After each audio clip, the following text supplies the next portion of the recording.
Hi, I'm Alex. And I'm Eddie. Welcome to the 13th episode of Catch 52, a politics broadcast brought to you by WDSR Duquesne Student Radio. We are now 39 weeks away from Inauguration Day 2021, and the campaign trail seemingly has all come to a complete stop.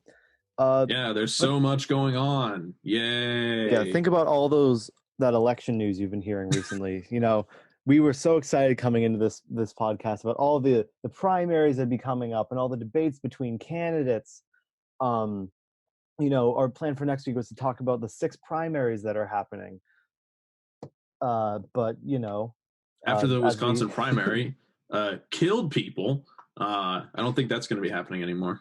Yeah. So this week we will be talking about how not how the coronavirus will impact elections like we talked about a few weeks ago, but how it already has impacted the 2 campaigns now. Specifically talking about fundraising, rallying, and voting. So, all right. Anybody who has made the good or bad decision, usually it's a bad decision, to subscribe to a campaign email address, email list. Yeah. You usually get bombarded with emails. I mean, it's what happens. Yeah. Some of them are funny. All of them ask for your money. It's kind of the same thing. But for some reason, neither Trump nor Biden's campaigns have been able to get past emails, which is fair. It's like the most direct way of getting into people's heads.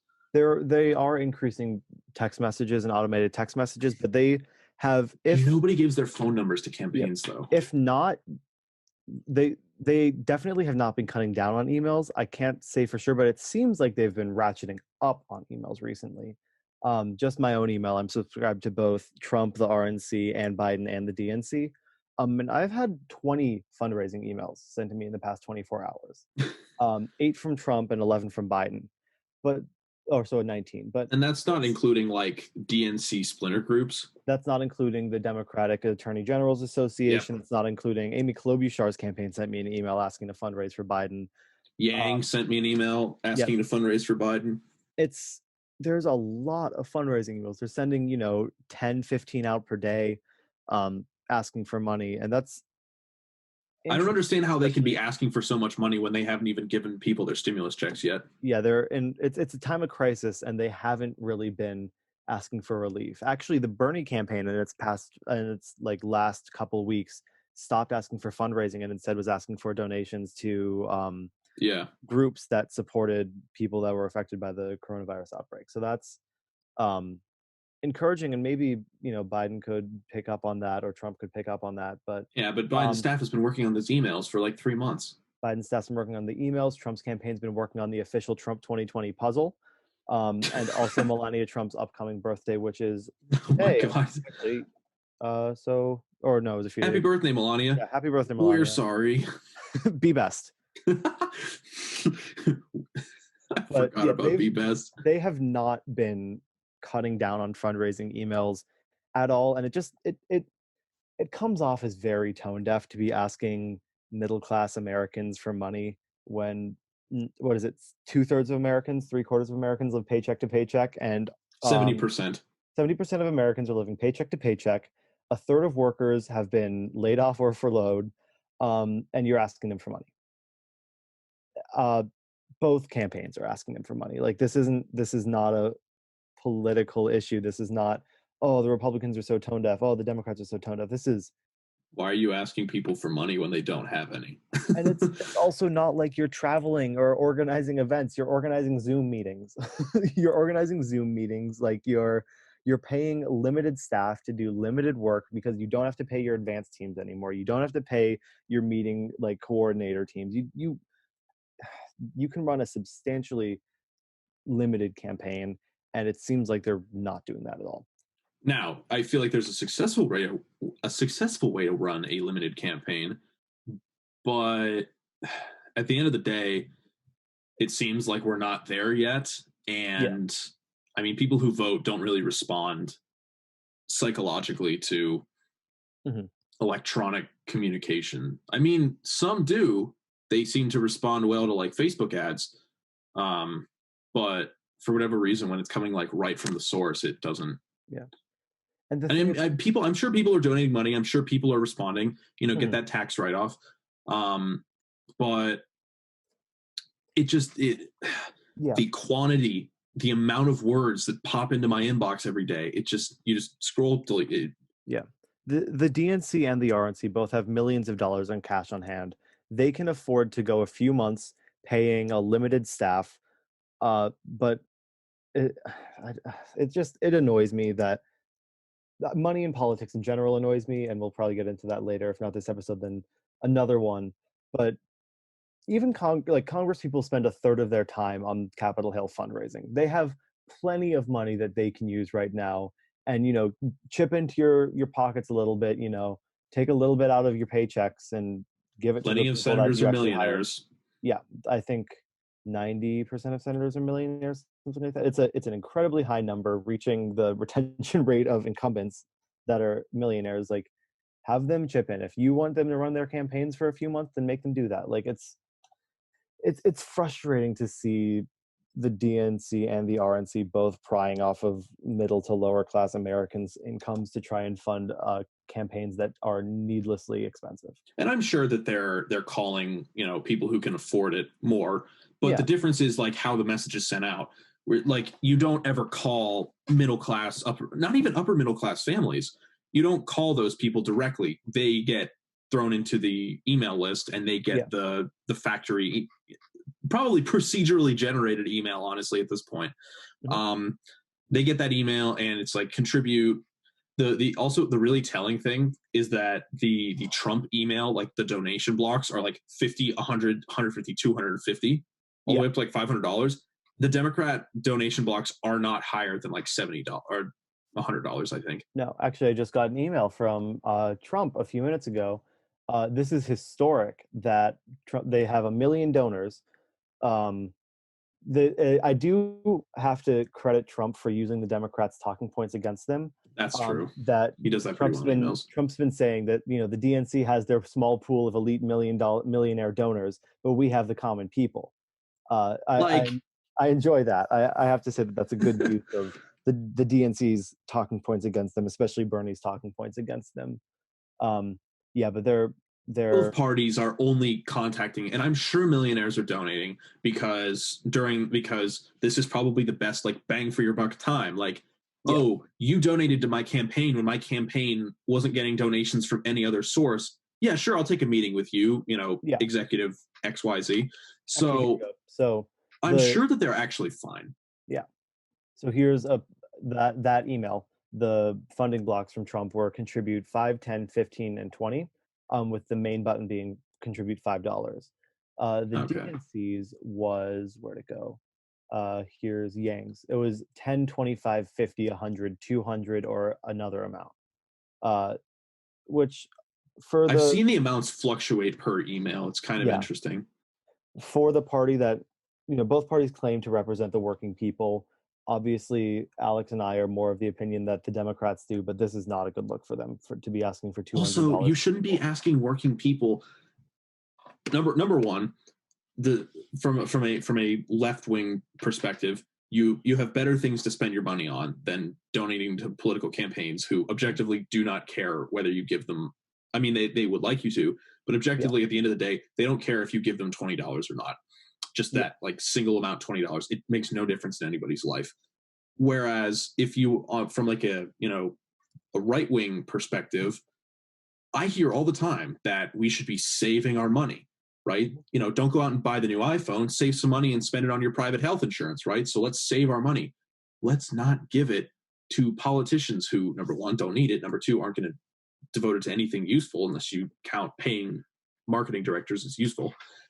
mhm, And number three, it's not going towards that private health insurance. It's not going towards something that's actually going to help you or help the people around you. yeah. Like, I, it makes no sense. It goes completely against their messaging, but it's what they have to do to survive, so they're going to do it anyway. just to touch on campaign financing as a whole, I mean, it's not a partisan idea to have publicly funded elections. McCain-Feingold tried to do that back, a few decades ago. But essentially, if you think about, there are, let's say, 300 million taxpayers. Maybe let's be conservative and say 200 million taxpayers. Um, to think about how much it might cost to run a political campaign. Let's say it costs $100 million for a full campaign, which is a huge estimate. It's probably closer to about 10 million. But let's say it's Yes. 100 million per candidate. That's $1 a person out of their tax dollars. And then let's say you also want to fund the Senate and the House races, and both of those cost 10 million and $1 million. Again, you're paying an extra 11 cents. And then if you consider all the in-state races, let's say another $1 million total.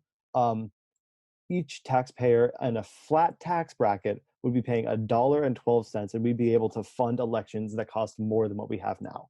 Let's just not count the presidential election, because you can put all that money together and it still barely takes a chunk out of presidential fundraising. And again, that's where it gets a little bit expensive. $2 billion were spent in 2016. Yeah. But again, I don't think $2 billion need to be spent. No, absolutely not. Campaign out of $100 million. Sure. I would. Yeah. Yeah, especially now that we're seeing, like, you don't need to travel everywhere, and you can fundraise and do events from home. Obviously it's not as effective, but you don't need to be traveling to from Iowa to New Hampshire and Iowa, New Hampshire during those first 6 months of your presidency. Oh man, yeah, that's true. It's just I mean, another one of the ways where I think we're going to see probably a positive change in how the world operates. Like I think switching over to a lot of these like virtual events will be a good thing. Like when I had the experience to go out and canvass for like a Democratic like splinter group. Yeah. They did all of their training, all of their everything that they needed to do. That was all virtual. All of the management was electronic, communications, etc. And the only thing that was really like interpersonal was when you actually went to do the canvassing. So on the day of the event, you didn't actually go and talk with any of the people that you'd been talking with or who'd been training you before.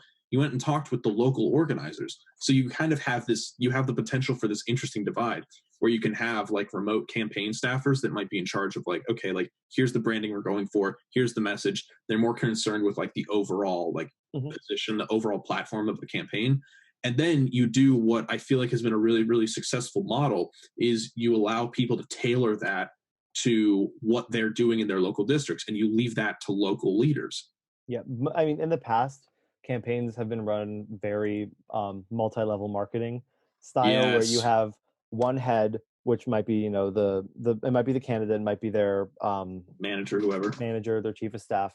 And then they have their advisors, those advisors have state level advisors. So you have like 50 people across the country or maybe regions. So you might have like a New England general one, but you see like it's a very pyramidal structure. But now with this system, we can see that you can, just you can have a head of canvassing and have them, work 9 to 5 and be calling canvassing teams across the country to be training them, telling them what to say and how to act. And that isn't like, you don't necessarily need a complex hierarchy of regional advisors and managers leading all the way up to a campaign when you can have a central location advising outposts, obviously, and those outposts giving input back on what works and what doesn't. That's a much more money conscious system. Also, it's a lot more affordable in the sense that you're not paying 50 people, you're paying 2, 3, 10 max. And add people where you need to add them.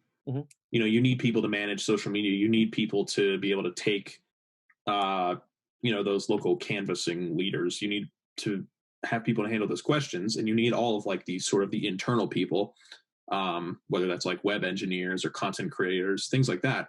But at the end of the day, there's certain things where you can take out a lot of mid-level management. That's actually something that's not specific to campaigns, but in the context of elections, that might be something that saves a lot of people a lot of money. The only negative impact I can see it having is it really makes it hard for you to climb the ladder.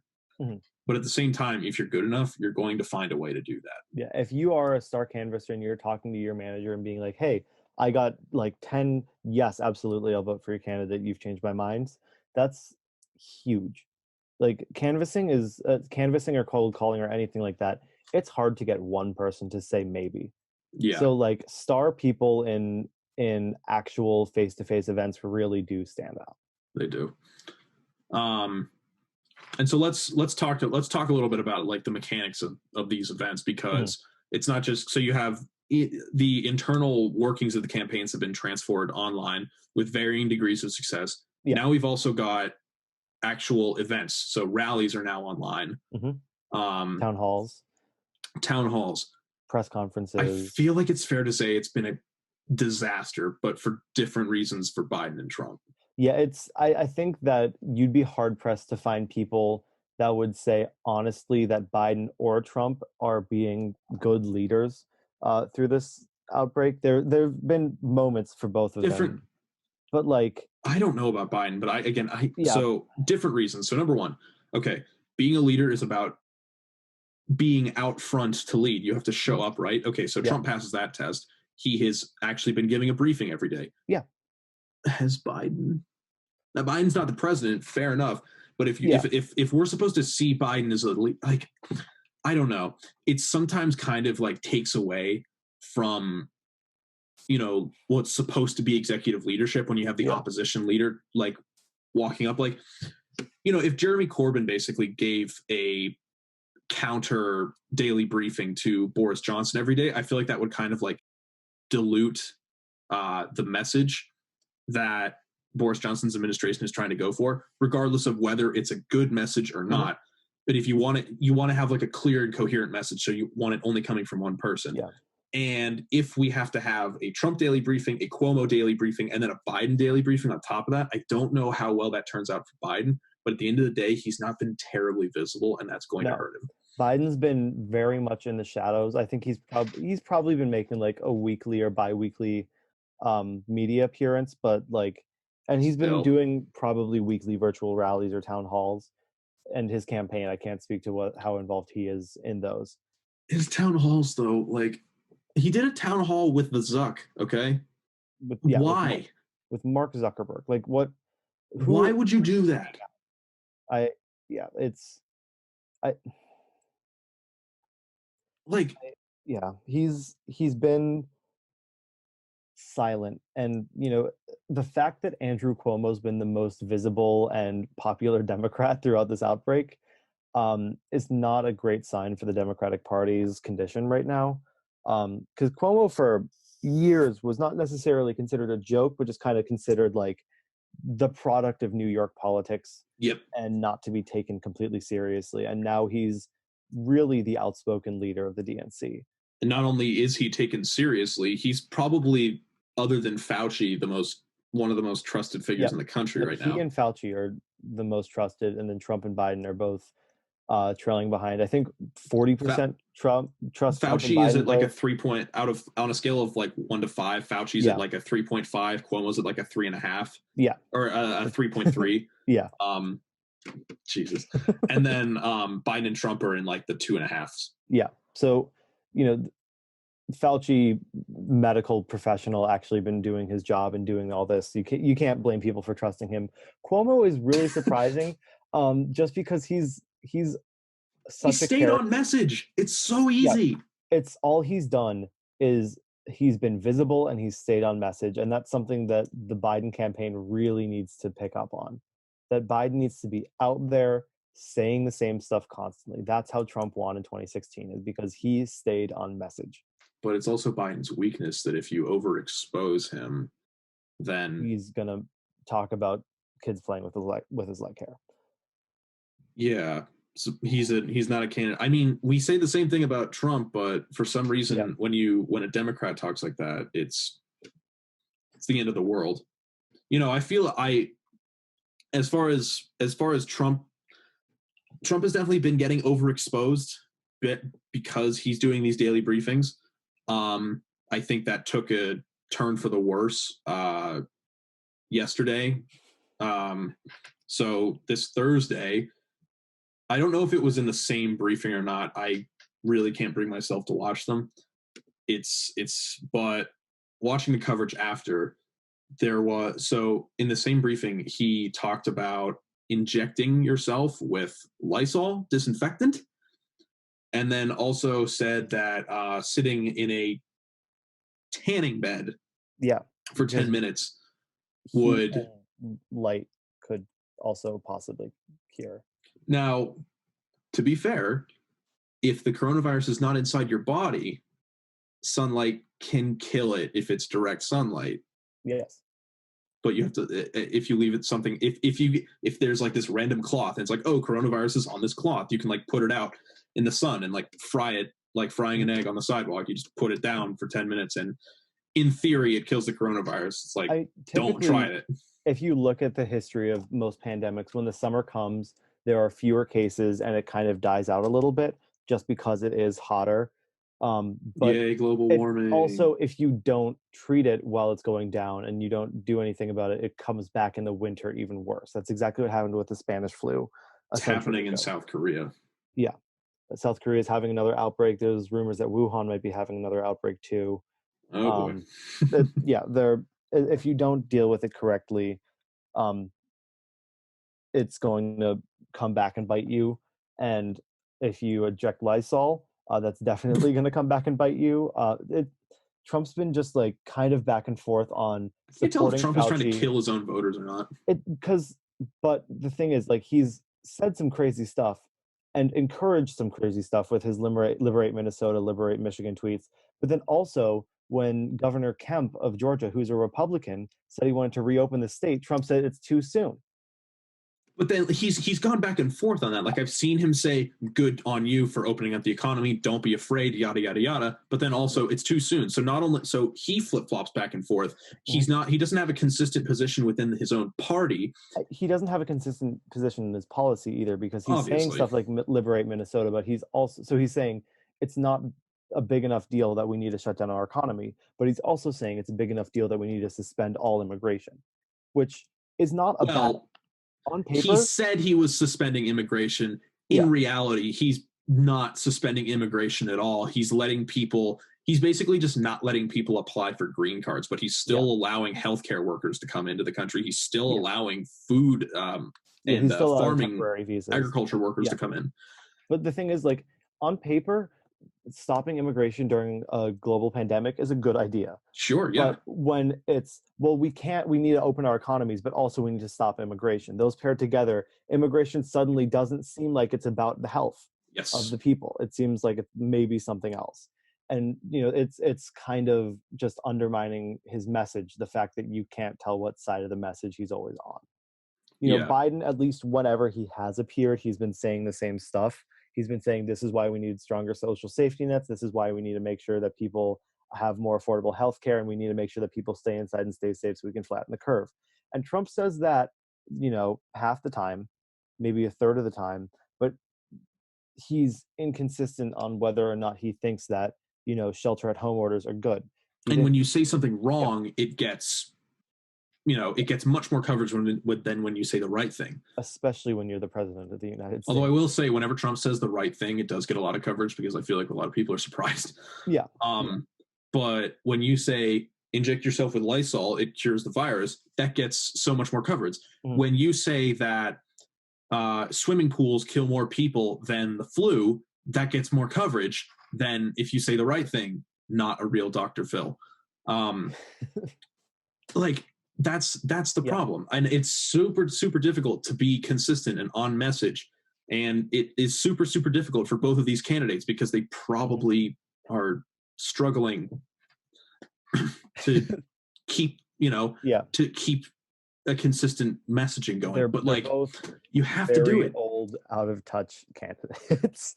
And neither of them have been good at leading during this virus. Neither of them, like our country's two strongest leaders have been a doctor and the governor of New York State.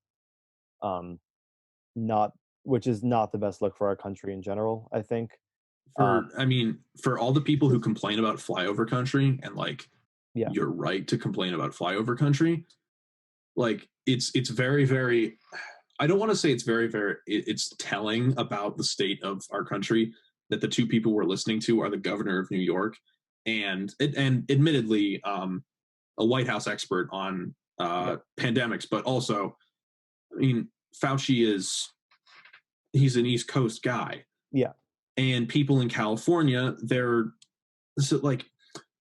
I feel like a lot of people are not, I mean, they're following they're listening to their local leaders, and everybody's following what their governor is saying, which of course you have to do.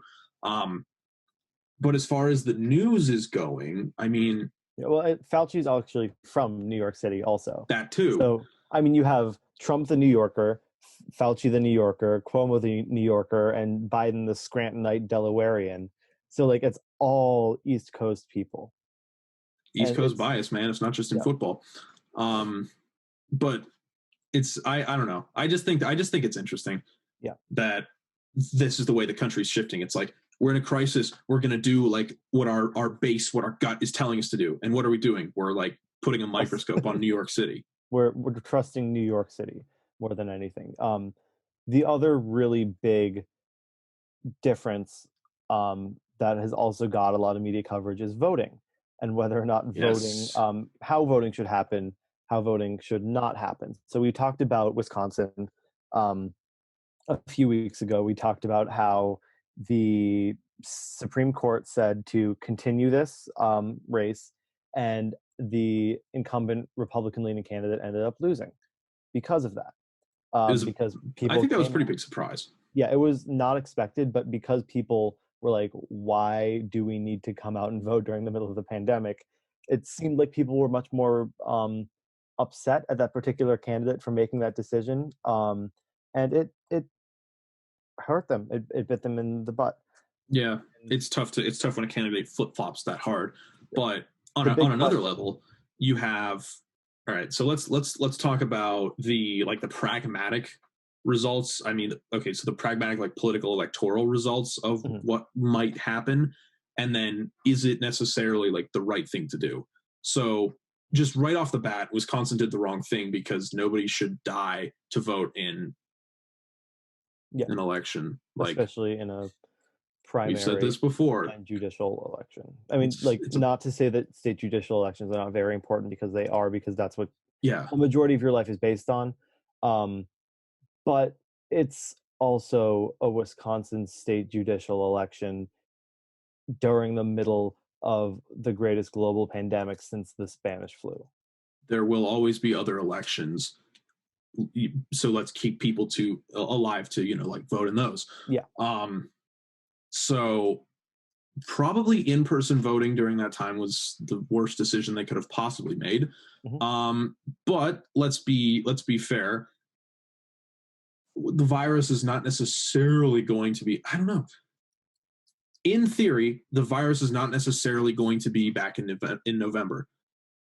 you know People who are much smarter than me and know much more about diseases than I do say that it probably will be back in the winter. And so Yeah. it's a really big concern. And so regardless of and so like okay, even if New York City, right, let's say they're over the hump and they've had it so bad that they have the semblance of herd immunity, which would be Insane. ridiculous. But Yeah. let's just say that's what happens. Like in New Rochelle, right? They're Mhm. starting to have the semblance of herd immunity. They can do in-person voting. That means literally nowhere else can, because nowhere else has had it that bad, Yeah. unless Georgia gets it that bad, which who knows, they might. Mhm. And so I don't see a world where in-person voting is viable and safe and more than anything else worth it. Yeah. It's So likely, why would any candidate be advocating for it? elections are typically, or election estimates typically put it at about 18 months that this whole thing's going to be a significant problem.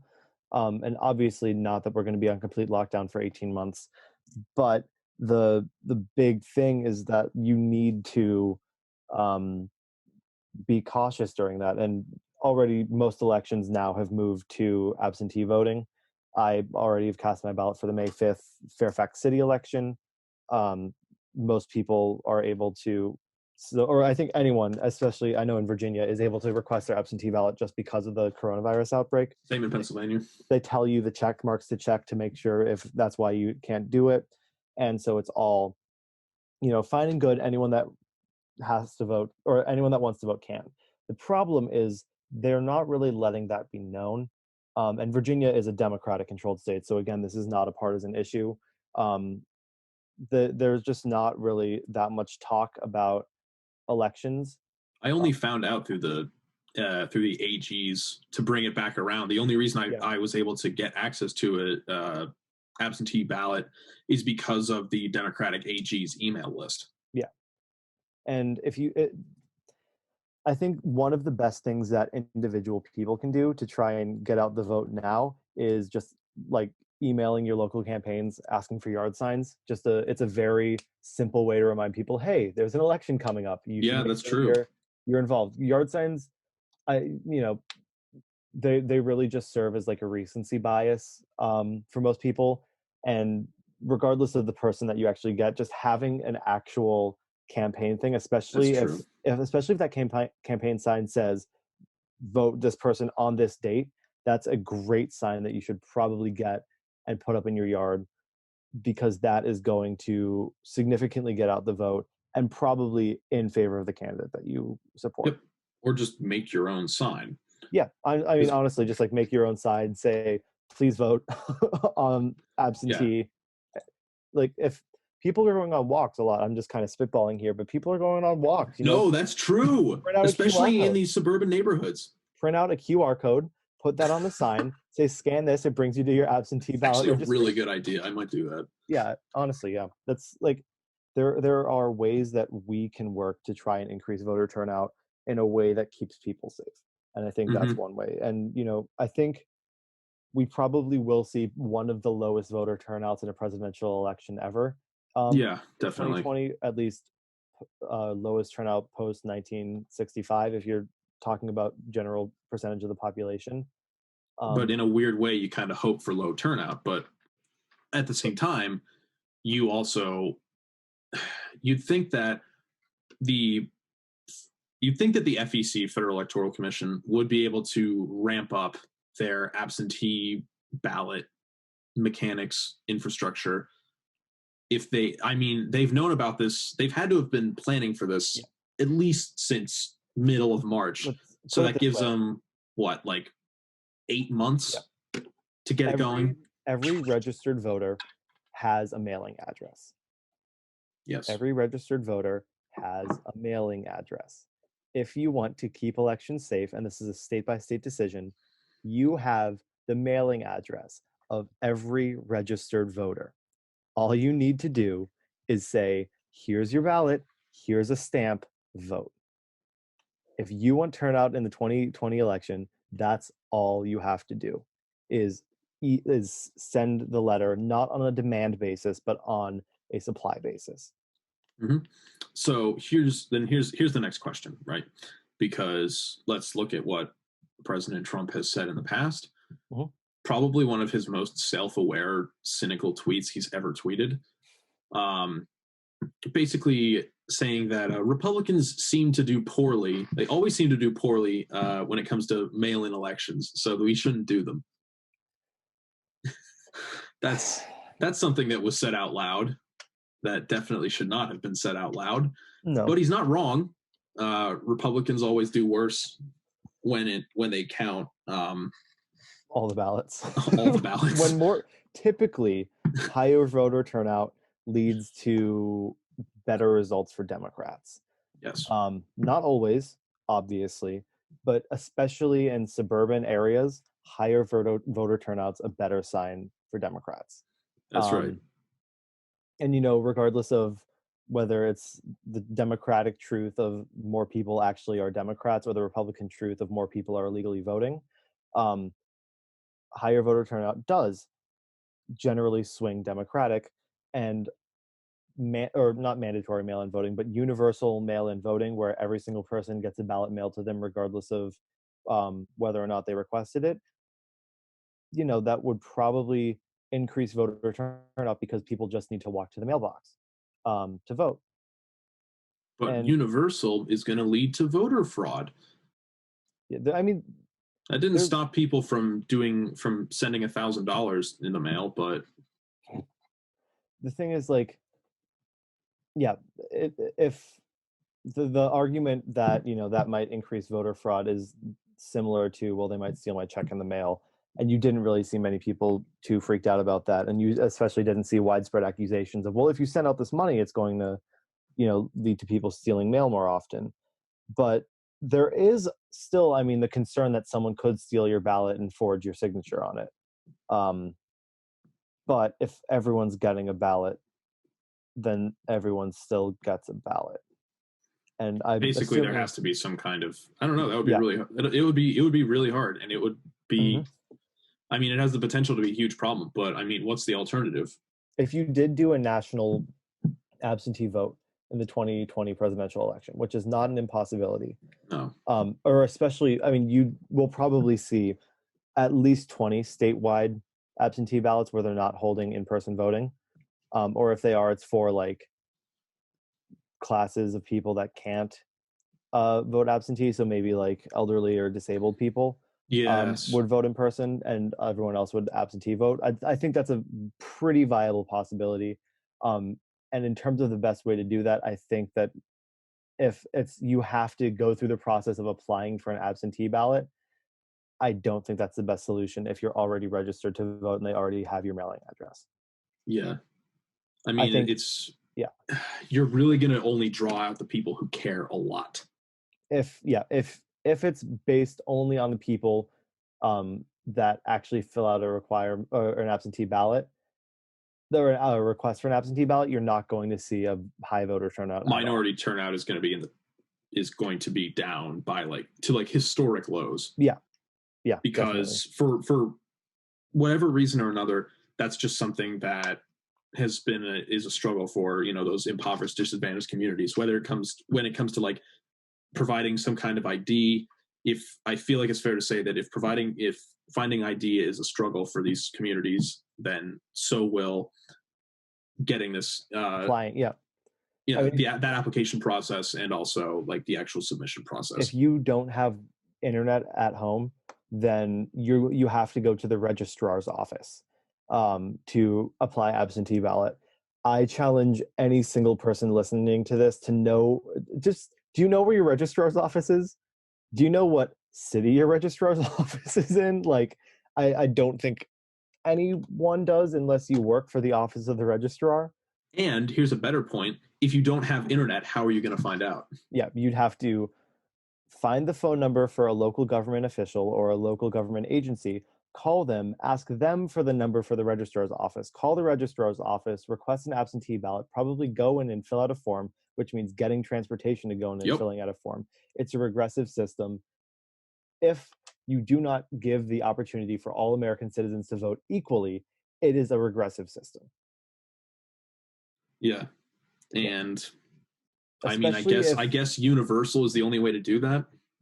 especially if people are still, quarantined, stayed at home, non-essential Yes. workers, then people, you might want to also consider including postage in that ballot. I know Virginia does. Yeah, I actually. didn't have to put a stamp on my ballot because they already had stamped it and said this is approved for mail. Um, it's not losing money, it's just not gaining money for the state. But I feel like in a time like this, you should not be pressing the least fortunate Americans to be paying the $1.50 for a stamp. Exactly. Um, and then, so this leads to like, okay, so how does electoral strategy, if you're relying on, how does it change if you're now, rather than getting people to show up, getting people to send a letter in the mail? Yeah, that really depends on what happens, um, what the system of voting is in the state. So if you're having a state that's universal voting, then it's literally just, hey, you should fill out this ballot. You have it, just fill it out. Especially if the mail's free, it's like, hey, this takes you 15 minutes to do. Please vote. It's easier than ever. Um, the big problem comes is if it's not a universal voting system and you have to convince people to get online, fill out the form, wait a few days, get the ballot, fill it out, mail it. It's just that one extra step takes a lot more effort for people to do versus, oh, I got this mail, let me do it and send it back. And That makes a that's, lot of sense. yeah, that's much bigger. That's a much bigger problem for turnout on both sides. I mean, getting elderly people to figure out how to register for absentee voting online is not going to be easy for Going to be a real Republicans. struggle for the Republican Party. They may have to actually devote a substantial amount of resources Hmm. to kind of like the Democrats do. Like the Democrats sponsor a Yeah. lot of like get out the vote efforts for like registering Latinos. Yeah. Republicans are going to have to do a kind of similar thing where it's like get out the home, but Yeah. don't leave the home, and Yep. register senior citizens for online and these ballots. That's actually really tough because a lot of these, I mean, older populations are in red states. So it's not even going to be a thing where they're competing. It's just about trying to mobilize as many people as you can and educate as many people as you can. And if you look at the states where they're borderlines, a lot of the people that, or like a lot of the reasons that Trump won in Pennsylvania, Michigan, Ohio, and Wisconsin are because those Old folks middle-aged to got out. older folk, like middle-aged to older, middle class middle to working class white Americans voted. And those are the exact people that now you need to try and get out the vote for. And Democrats aren't, or Republicans have not been great at get out the vote efforts That's because true. to quote Trump, Republicans seem to do poorly when voter turnout's higher. So the Republicans are going to be scrambling to try and get old people out to vote if there's an absentee problem. The Democrats are going to be scrambling to get minorities and disadvantaged people out to vote. It's once that decision comes a little closer, because I don't see anyone actually deciding that until at least August, it will drastically change how it will. every or both campaigns and both parties are functioning. Well, they're just going to have all of their ads linked to the page then. Yeah, probably. They're going to be giving Facebook and Google tens, if not hundreds of millions of dollars to get access to people's location data. And so then they'll be able to do targeted ads. So when, Vote Biden comes up across your Facebook feed, it takes you to the Pennsylvania absentee ballot page. That's really not too hard. You don't need to pay that much money. I know Facebook's targeting tools are super easy. It's not always about paying the money. It's about Facebook raising their prices to give you access to the data. Well, yeah, but like you can on Facebook Market advertise, or not Facebook Market, but on like Facebook advertising, literally just put in, I want this to apply to people in the states of Virginia. And that's the only state it applies to. And then you have that ad linked to the Virginia Department of Elections. You have the one in Pennsylvania linked to the Pennsylvania Department of Elections. It would definitely seriously get out the vote. What I really wouldn't be surprised about is if every campaign website on their head they had a pop-up screen right when you log in and say, what's your zip code? You type that in and it leads you to their Board of Elections website. Yep. I'm surprised that more campaigns don't have links to like register to vote. Yeah, definitely. That would be something I think coming up now, that should be something that campaigns should be looking for, is, hey, get out the vote. Hey, you should register to vote. Hey, you're looking at my page. Don't you like what you have to see? Vote for me. Make sure you're registered to vote, and really stressing that. But in the time we're in right now, that's going to be difficult. Yeah. It's also in like a nightmare scenario where people do have to go and vote. It's going to be ridiculous. I don't know. Because I can totally see them forcing the election to happen despite like the signatures of like 22 state AGs saying, this violates this constitutional principle because of like A, B, C. The thing is, though, ultimately it comes down to states. The president cannot control how states run their elections. That's why Maine and Nebraska's electoral college functions differently, correctly.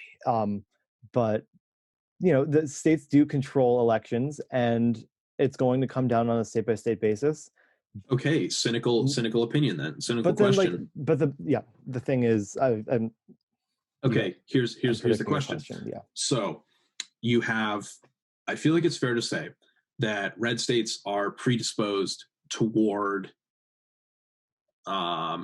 getting old folks to turn out, and I feel like it's fair to say that it's going to be really, really hard to create a consciously consistent effort to get these people signed up for absentee. So red states railroading, in-person elections through, which is what we saw with Wisconsin, who has a red legislature and state, a red or a Democratic governor, but a red Supreme Court also. We already have an example of how that flipped an election because, and that's multiple things, because not only are Republican voters more at risk for coronavirus because they are older, generally, not because of their politics, but on average in worse health. And they are usually living with family members who are, again, these is broad averages, usually living with family members who are at greater risk of suffering from the coronavirus. That is going to, that ripple effect. So not only in order to increase turnout, because when turnout, I don't know, because we have this weird example of like, okay, turnout was low, but it was still like, it was still there. And the Democrat did really, really well. So then Republicans could take this, flip what we've been saying on its head and say, we need to encourage turnout so that we can get the people for us who usually turn out. Yeah. And so railroad through that in-person election because they're worried that if they don't, then they'll have the same thing, kind of the same thing happen. But that may backfire altogether. It's one of those situations where if you do one thing, it's bad. And if you do another thing, it's bad. You know what that's called? It's a catch-22. But but it only took us 13 weeks to say it. Yeah, it took us a while to make a catch-22 pun. But it's a situation where if the state government, regardless of their party, does it wrong, they are going to suffer the consequences. Man, I wonder who's going to do absentee voting better, New York State or Alabama? Yeah, and you already see efforts from Governor Kemp, who was then Attorney General. Who I forgot his. He was Attorney General, but he was the one in control of elections, and he made it so that it was a lot harder to get registered to vote right before his election, and then he won. Are you talking about, this is Georgia or Kansas? Georgia. It was Georgia. Okay, Georgia, he might have been. Don't know if he was AG. But regardless, I think so though. You've seen efforts recently from Democratic or from all states or from Republican states especially, to limit voter turnout. Real ID laws. Yeah, if you limit voter turnout, that could lead to a backlash that gets more people who are against you out to vote, like we saw with Wisconsin. But if you don't push voter turnout, you could see just those Democratic activists go out and vote absentee, because Democrats typically do better in absentee voting. That's right. It is a tricky situation for a lot of those Republican majority states that they're going to have to figure out. At the same time, it's going to be tough for Democrats too, because if you do the safer option, which would be obviously to vote absentee entirely, then you're running into some of the same problems, which is the traditional conservative base is probably going to be able to turn out with relative strength because it's generally, and I'm talking swing states here, it's generally more wealthy, better access to the internet, more if you're well educated, things like that. If you're making it universal elections, all those old people are going to vote. They're going to get that piece of mail and they're going to hand it right back with their votes on it. And exactly. That's a huge thing. So you're definitely going to be giving at least an advantage to Republicans, because you might, handing an old person a letter, what person living in a retirement home is not going to respond to a letter? Yeah. That might actually increase Republican turnout. I think universal absentee voting would increase both turnout. I think it would increase minority turnout, and it would also increase elderly turnout. And ultimately, I'd probably balance out, if not slightly lean Republicans. But depending on the state, in the name of fairness and equality, or at least equity, the best solution would be to make sure that everyone has access to a safe way to vote that does not endanger their lives. Yep. In other words, universal absentee voting. But it is now 6:15 p.m., so our time's about up for this Friday evening. Yeah. We have to get more consistent with recording this, but whenever we get back to campus and we start doing these episodes live again, everything's going to be a better situation, obviously. Or if we ever get back to campus, who knows? But most importantly, our intro and outro music is by Paul Abrams and Rock Solid Panda and has been produced by Elise Duda. You can find a recording of our podcast on our YouTube channel, Catch 52, as well as any streaming service that you might use and love. You can also follow us on Facebook and Instagram and Twitter. Instagram and Twitter at 52catch to stay updated on any airtimes, episode topics, upcoming guests, and clips from our show. We're going to be announcing some more guests next week, so make sure you stay tuned for that. And as always, we welcome your comments, your feedback, your suggestions across all these platforms. And as always, have a good Friday and a great weekend.